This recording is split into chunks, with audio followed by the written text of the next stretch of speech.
frères et sœurs, en ce jour, dimanche 22 mars 2020, je viens à vous tout simplement pour partager la prédication de ce jour. Et avant tout, nous allons d'abord prier et demander au Seigneur de nous assister. Seigneur, nous venons à toi pour te demander d'être avec nous lors de ce culte. Et notre prière, c'est que par ton esprit, que tu donnes l'onction aux prédicateurs, que tu donnes également l'onction à ceux qui écoutent ta parole, afin qu'ils puissent la comprendre et qu'ils puissent la mettre en pratique. Et Seigneur, merci encore de cette opportunité que tu nous donnes d'être ensemble, malgré les temps difficiles que nous traversons.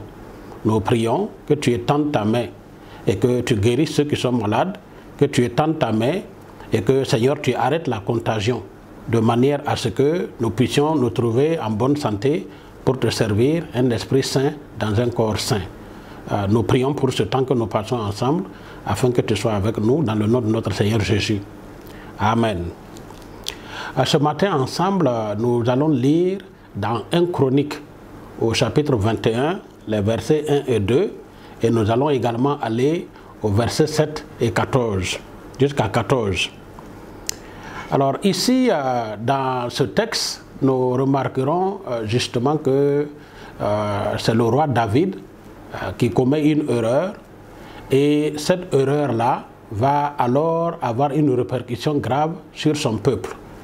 Je dois dire d'entrée de jeu que les décideurs, les leaders de société, que ce soit dans les églises, que ce soit au niveau de l'État, il est important que les leaders prennent toujours les bonnes décisions, sinon cela peut avoir de graves conséquences, non seulement sur eux-mêmes, mais aussi sur le peuple. Dans 1 Chronique au chapitre 21, nous lisons ceci, dans le verset 1, « Satan se leva contre Israël et il excita David à faire le dénombrement d'Israël. Et David dit à Joab et au chef du peuple, « Allez, faites le dénombrement d'Israël depuis Beersheba jusqu'à Dan, et rapportez-le-moi, afin que je sache combien il s'élève. » Dans le verset 14, du moins verset 7 à 14, toujours de 1 Chronique 21, cet ordre déplut à Dieu qui frappa Israël. Et David dit à Dieu, « J'ai commis un grand péché en faisant cela. Maintenant, daigne pardonner l'iniquité de ton serviteur, car j'ai complètement agi en insensé. » L'Éternel adressa ainsi la parole à Gad, le voyant de David. « Va dire à David, ainsi parle l'Éternel, je te propose 3 fléaux, choisis-en un, et je t'en frapperai. » Gad alla vers David et lui dit, « Ainsi parle l'Éternel, accepte ou 3 années de famine, ou 3 mois pendant lesquels tu seras détruit par tes adversaires et atteint par l'épée de tes ennemis, ou 3 jours pendant lesquels l'épée de l'Éternel et la peste seront dans le pays, et l'ange de l'Éternel portera la destruction dans tout le territoire d'Israël. Mais vois maintenant ce que je dois répondre à celui qui m'envoie. » David répondit à Gad, « Je suis dans une grande angoisse. Oh, que je tombe entre les mains de l'Éternel, car ses compassions sont immenses. Mais que je ne tombe pas entre les mains des hommes. » L'Éternel envoya la peste en Israël, et il tomba 70 000 hommes d'Israël.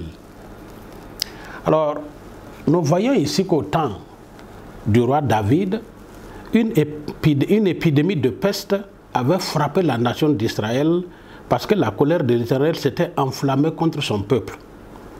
Alors le malin avait tenté le roi David à faire le recensement d'Israël et de Juda par orgueil. Le roi voulait mesurer sa force, oubliant que c'est l'Éternel qui combattait chaque fois pour lui, et que ce n'était pas par une grande armée que le roi remportait les batailles. Malgré les observations pertinentes de son chef Joab, le roi David persista dans l'erreur. Mais lorsque le recensement fut terminé, Dieu punit le roi et son peuple par la peste. Notez bien, David a confessé son péché, mais il n'est pas resté impuni. Et tout le peuple également en a subi les effets. La peste les frappa durement. Et la Bible nous dit que 70 000 hommes moururent parmi le peuple. Cette épidémie était plus virulente que le coronavirus aujourd'hui. En 3 jours, elle décima une grande partie du peuple, 70 000. Le monde entier aujourd'hui est sous le choc et la psychose de cette pandémie, presque jamais égalée dans le passé récent. La psychose est définie comme une maladie mentale où le sujet perd le contact avec le réel. Il s'agit d'une angoisse collective. Aujourd'hui, la psychose est devenue un phénomène important de notre siècle. Pourtant, des famines, des guerres, des pestes dans les siècles passés ont menacé la survie de l'humanité. Cependant, malgré leur ampleur, la faiblesse des moyens de communication et de transport avait réduit leur effet sur l'humanité entière. Pendant que la guerre, la famine, la peste et d'autres catastrophes naturelles secouaient certaines parties du globe terrestre, d'autres parties vivaient tranquillement par manque d'informations instantanées des horreurs que vivaient les uns et les autres. Aujourd'hui, le monde a radicalement changé. On parle du village planétaire où tout se transmet rapidement d'un bout de la Terre à l'autre. Dès qu'un événement se passe quelque part en Asie, la minute qui suit, toute la Terre en est saisie, comme l'éclair va d'une extrémité du globe à l'autre. Cela est d'autant un avantage qu'un inconvénient, parce que la fausse information crée la psychose et sème la zizanie avant que la bonne information arrive et soit partagée. Alors, frères et sœurs, apprenons toujours à bien gérer les informations. Quand vous recevez une information sur les réseaux sociaux, considérez d'abord qu'elle est brute. Analysez-la et assurez-vous qu'elle est vraie avant de la balancer à d'autres personnes. Ne soyons pas trop pressés de partager les nouvelles. Qu'est-ce que Dieu veut nous enseigner à travers l'épreuve de coronavirus?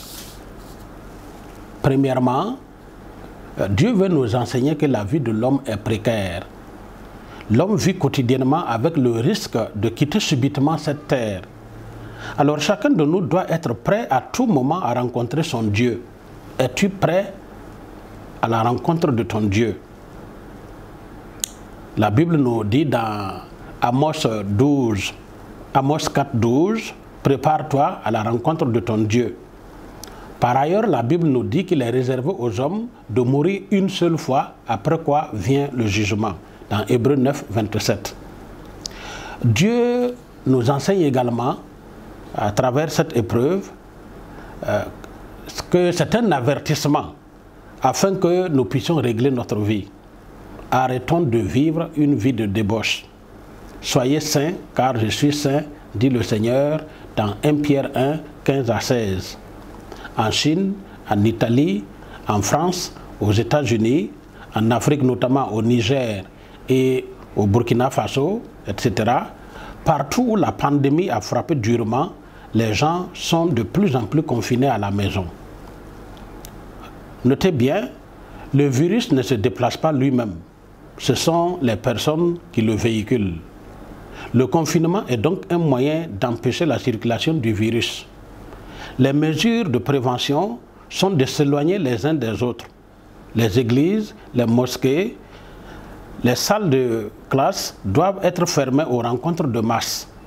Bientôt les aéroports, les marchés pourront être fermés pour quelque temps.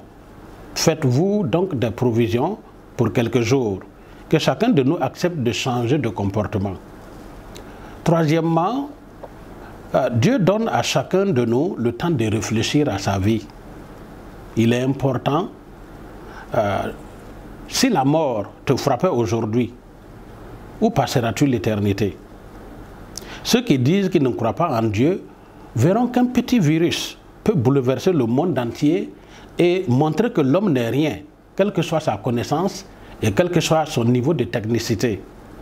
Toute l'intelligence et tout le savoir-faire de l'homme ne sont que futilité devant Dieu. Mon frère, ma sœur, sachons tirer le bien de ce que Dieu est en train de faire. C'est certainement par amour que Dieu permet cette pandémie afin de rapprocher l'homme de son Dieu, afin que nous sachions que notre vie dépend totalement de lui. Dieu est au-dessus de tout. Il nous dit dans le psaume 46, 11, « Arrêtez et sachez que je suis Dieu. Je domine sur les nations, je domine sur la terre. » Oui, l'amour de Dieu pour l'humanité n'a pas changé. Son amour pour nous ne varie pas. Il nous appelle en ces derniers temps à nous repentir et à revenir à lui pour le salut de nos âmes, pour la vie éternelle. Il cherche plutôt à te donner ce qu'il y a de meilleur dans le monde, celle de la vie à venir qui est de loin la meilleure. Mon frère, ma sœur, confie dès à présent ta vie à Dieu. Reçois Christ dans ta vie comme ton Sauveur et ton Seigneur. Crois au Seigneur Jésus et tu seras sauvé, toi et ta famille, dans Actes 16, 31. Invoque le Seigneur, car quiconque invoquera le nom du Seigneur sera sauvé. Romains 10, 13. Alors, des réflexions. Qu'est-ce qui risque de changer désormais dans le monde? Premièrement, le comportement social. Il y aura peu de contact physique et la méfiance de l'autre. Deuxièmement, l'économie du monde pourra subir des modifications. Troisièmement, les voyages dans le monde se feront avec prudence. Quatrièmement, comment l'Église va-t-elle dorénavant vivre sa foi aux yeux du monde? Cinquièmement, comment prions-nous pour le monde? Avons-nous une bonne perception du monde et de l'impact que nous pouvons avoir sur le monde? Sixièmement, le corps de Christ pourrait-il être plus uni dorénavant? Septièmement, quel est l'état spirituel du monde? Huitièmement, où va le monde? Où vas-tu toi-même? Neuvièmement, y a-t-il des changements à long terme qui pourront être imposés ou qui pourront nous être imposés? Dixièmement, Dieu est bien au contrôle de tout ce qui se passe sur la terre. Cela est-il évident pour toi? Ce message a été donné par le pasteur Henri Yé de l'église évangélique baptiste du Bon Berger. Que Dieu vous bénisse. Passez un bon dimanche.